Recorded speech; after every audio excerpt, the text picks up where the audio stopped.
слова бесконечные, слушай. Сколько тут их, а? Слава русскому оружию. Okay, guys, like I told you in the YouTube short yesterday, things are heating up and heating up in a big way. And guess what? With the big thing that just happened, the president of the big R country, he knows what happened. I've got some amazing clips you probably haven't seen because the media ain't gonna show it. And another couple clips that will put the pieces of the puzzle together. You're gonna know exactly what I mean by Vlad P. He knows. The scary thing is the probability of repercussions. Really important information you should know that is not gonna be floating around the media. What you should know coming right up.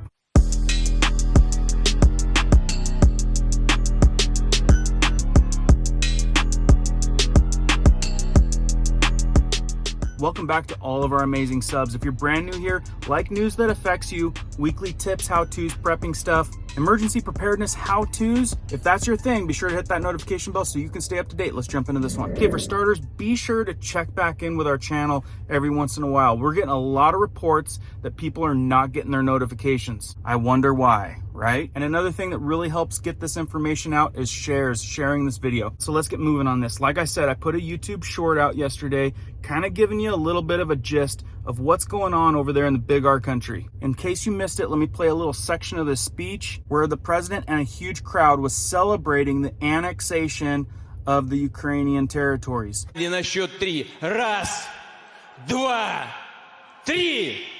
Ура!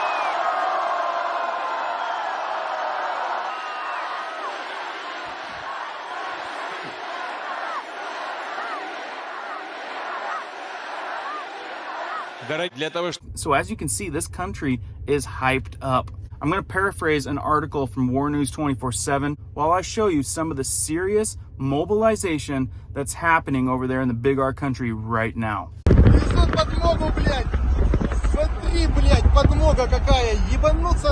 So in this article, it states the whole of Russia is at the forefront of war, according to reports. The big R country army is also setting up territorial defense units in various parts of the country, which consist of a second and third class reservists. Further down, it says the bottom line is that there is going to be general mobilization of the Russian society. Information indicates that in practice, there is no partial mobilization of 300,000 reservists, but a general one which will take place in various waves. The first wave will include 1 to 1.2 million reservists in the attempt to unleash a thunderous war against the Ukraine and, in parentheses, drown it by beating it from all directions. And one thing to think about, when you have over 1 million people in the first wave, you don't need to use weapons of mass destruction. Of key importance are the statements of A. Dugin made immediately after the president's speech. A. Dugin hailed the president's speech today as a declaration of war against the modern West and the modern world in general. Signs have already been climbed on Moscow's Ring Road. We will defend our territories with all forces and means available, and we will do everything to ensure the safety of people. This is a great liberating mission of our people. It also reads, territorial defense units are formed at the same time. Vlad signed a presidential decree calling on 120,000 Russians to arms and for training from 1/11 to 31/12. So they write it opposite over there. So that's November 1st to December 31st. In the speech, he later corrected his statement, which caused a lot of reactions, because if St. Petersburg alone is 80,000, then throughout Russia, it will be 1.5 million. So you saw those clips. They are mobilizing like crazy. They are setting up for a big, big deal. And in the article, it also mentioned that they're taking over their old country. If they're after that, think about it. Old world, how many areas were theirs? There's a lot more. So with that alone, something big's cooking. So like the thumbnail on this video, he knows. We all know about the Nord Stream pipeline explosions, right? Well, the big R country claims that they have evidence that our country had their hand in those explosions. So the big R company and Germany both built that pipeline. They both have invested interest in this. And with this comes billions and billions of dollars of destruction. And also the result of major inflation and continued shortages. And many people out there are reporting that this is an act of war. But who did it is the question. Well, I've got a couple of videos that's going to make your mind spin on that one. For example, in this video, with Victoria, a public official, talking about them shutting it down forever. Check this out. With regard to Nord Stream 2, we continue to have very strong and clear conversations with our German allies, and I want to be clear with you today. If Russia invades Ukraine, one way or another, Nord Stream 2 will not move forward. And that's the lesser of the two videos. The next one's even worse. But tell me what you think. More importantly, I want to know what you guys think. What do you guys think about this? You don't have to be real smart to put 2 and 2 together on that one. And how about this video here from the Commander-in-Chief himself?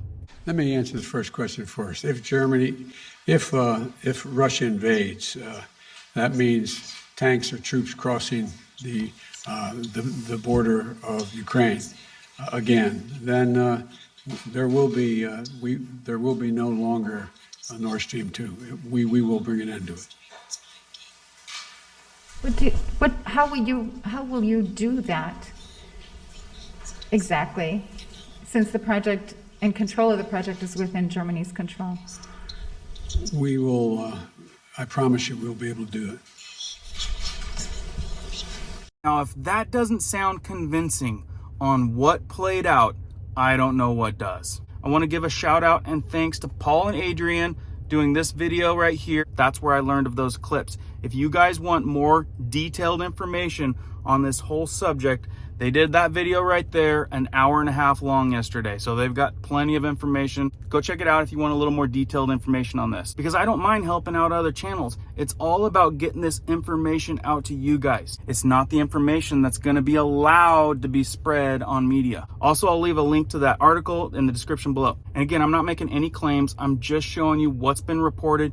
You guys can come up with your own conclusions, as long as you let me know what you're thinking down in the comments below. And with that, let me add, I was watching Canadian Prepper late last night. He put out a really late video, and he made a good point. With the fingers being pointed on who destroyed the pipeline, and media heavily saying it's the big R country that did it, he made a good point by saying you better hope it was them. Because if it happens to be us, there's going to be major retaliation that's going to affect us all. And with those clips I showed you, it's pretty easy to make a pretty strong assumption on what went down. We're talking about hundreds of billions of dollars of destruction. Whoever did it, an act of war. And in a time where we're already dealing with major inflation and shortages, it's going to ramp that up. And being in the state that we're already in, choosing that specific avenue for an attack, because that type of thing affects us all. And some of you might be thinking it definitely fits in with the depopulation theories, as the world order ideas, maybe even the green energy, get rid of the fossil fuel stuff. As I said before, the president of the big R country says he knows. Be sure to share this video out, spread the news, keep your head on a swivel, because things could pop off any day with all of this world conflict going on. But let me know what you know. Keep prepping, keep learning, keep doing, guys. We'll see you on the next one.